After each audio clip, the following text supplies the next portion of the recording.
Hello दोस्तों, इससे पूर्व हमने रूसो की सामान्य इच्छा का सिद्धांत का अध्ययन किया था। तो आइए अब हम रूसो के संप्रभुता संबंधी विचारों का अध्ययन करते हैं। रूसो का संप्रभुता सिद्धांत हॉब्स, लॉक तथा बोंदा के विचारों से प्रभावित है। अर्थात रूसो का जो संप्रभुता सिद्धांत है वो हॉब्स, लॉक और बोंदा के विचारों से प्रभावित है। उसने संप्रभुता की व्याख्या हॉब्स की पूर्णता और लॉक की विधि के आधार पर की है। अर्थात उसने संप्रभुता की व्याख्या हॉब्स की पूर्ण निरंकुशता और लॉक की विधिपूर्ण संप्रभुता के आधार पर की है। रूसो ने संप्रभुता को सामान्य इच्छा से केंद्रित माना है। अर्थात रूसो ने संप्रभुता को सामान्य इच्छा में ही देखा है। यह समाज अथवा समुदाय में निवास करती है। रूसो का मानना है कि संप्रभुता समाज अथवा समुदाय में निवास करती है क्योंकि व्यक्तियों ने आपसी समझौते के द्वारा समाज का निर्माण किया है और अपने अधिकार सभी समाज को सौंप दिए हैं। इस प्रकार संप्रभुता समाज अथवा समुदाय में निवास करती है। संप्रभुता को जनता में प्रतिष्ठित करके रूसो निरंकुशवाद के विरुद्ध एक बहुत बड़ा शस्त्र प्रस्तुत करता है।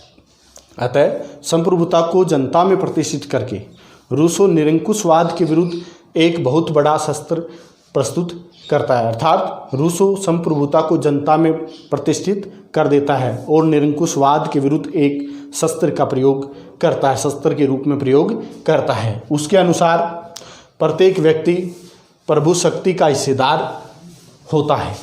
रूसो के अनुसार प्रत्येक व्यक्ति संप्रभुता का हिस्सेदार होता है या प्रभु शक्ति का हिस्सेदार होता है क्योंकि समाज स्वयं संप्रभु है। रूसो का मानना है कि समाज स्वयं संप्रभु है, अतः वही सर्वोच्च शक्ति है। अर्थात समाज ही सर्वोच्च शक्ति है और उस शक्ति का कोई शत्रु नहीं हो सकता। रूसो को मानना है कि समाज सर्वोच्च है तो समाज ही संप्रभु है और उस शक्ति का कोई शत्रु नहीं हो सकता। अर्थात संप्रभुता का कोई शत्रु नहीं हो सकता। जनता सरकार के कार्यों पर कड़ी और सचेत निगाह रखती है। रूसो को मानना है कि जनता सरकार के कार्यों पर कड़ी और सचेत निगाह रखती है। अर्थात जनता सरकार के हर कार्यों पर नज़र रखती है। यहाँ विद्रोह का कोई प्रश्न ही नहीं उठता। रूसो का मानना है कि जब जनता की इच्छा से ही शासन सत्ता का संचालन होगा तो विद्रोह का कोई प्रश्न नहीं उठता क्योंकि जनता स्वयं संप्रभु है।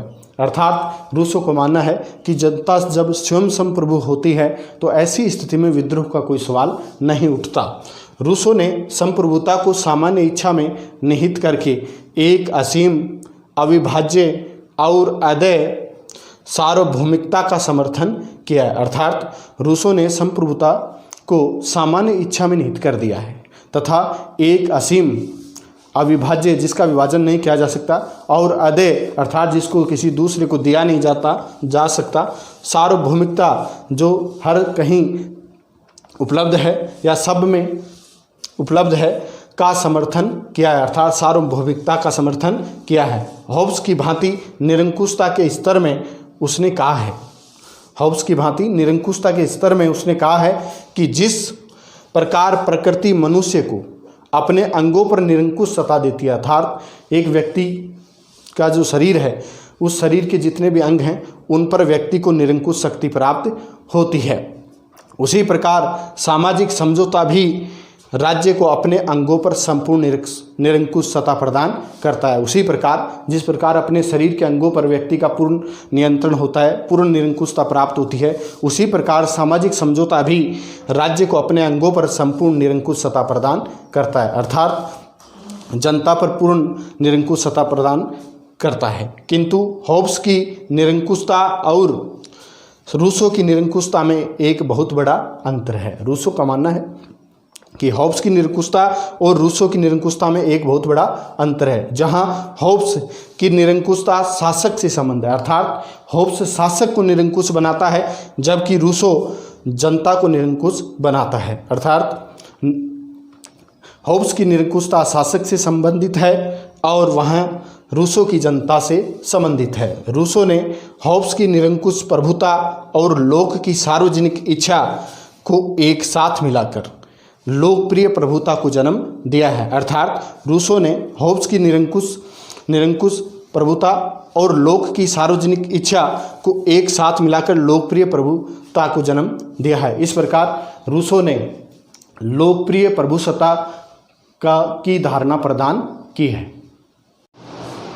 रूसों के अनुसार संप्रभुता संपूर्ण जनता में निवास करती है। रूसों का मानना है कि संप्रभुता संपूर्ण जनता में निवास करती है, अथवा यह सामान्य इच्छा को प्रदर्शित करती है कि संपूर्ण जनता में निवास करती है या सामान्य इच्छा को प्रदर्शित करती है, अतः इसका प्रतिनिधित्व नहीं हो सकता। अर्थात सामान्य इच्छा का प्रतिनिधित्व नहीं हो सकता। वास्तव में यह संप्रभुता ही विधियों का मूल स्रोत है। अर्थात रूसों का मानना है कि संप्रभुता ही सब विधियों का मूल स्रोत है। अर्थात कानून और विधि का निर्माण संप्रभुता के द्वारा ही किया जाता है।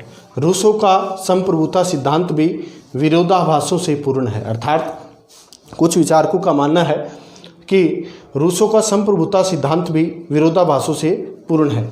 एक और तो वह संप्रभुता को असीमित बतलाता है और कहता है कि कोई भी ऐसा क्षेत्र नहीं है जहां संप्रभुता का प्रसार न हो। अर्थात एक और वह संप्रभुता का असीमित क्षेत्र बताता है, तथा दूसरी ओर यह भी विचार रखता है कि संप्रभुता कोई ऐसा कार्य नहीं कर सकती जो सामान्य हित के विरोध में हो। अर्थात दूसरी ओर कहता है कि संप्रभुता ऐसा कोई कार्य नहीं कर सकती जो सामान्य हित के विरोध में हो। संप्रभु को सर्वोच्च शक्तियां देने पर भी रूसों का आग्रह है कि शासक को उचित प्रकार से शासन करना चाहिए, कि संपूर्ण शक्तियां शासक को सौंपने के बाद भी रूसों का आग्रह है कि शासक को उचित प्रकार से शासन करना चाहिए तथा अधिक से अधिक जनता का कल्याण करना चाहिए तथा न्याय और समानता का नियम सदैव लागू होना चाहिए। अर्थात शासक को न्याय और समानता का नियम लागू करते रहना चाहिए। अर्थात राज्य में न्याय और समानता का नियम सदैव लागू रहना चाहिए। यह विरोधाभास लोकप्रिय शासन के प्रति रूसों के अगाध प्रेम के कारण ही है। अनेक विचारकों का मानना है कि यह विरोधाभास लोकप्रिय शासन के प्रति रूसों के अगाध प्रेम के कारण ही है। निष्कर्ष रूप में हम कह सकते हैं कि रूसो लोकप्रिय प्रभुसत्ता का भक्त है। अर्थात रूसों ने ही लोकप्रिय प्रभुसत्ता की धारणा का उत्पत्ति या विकास किया था।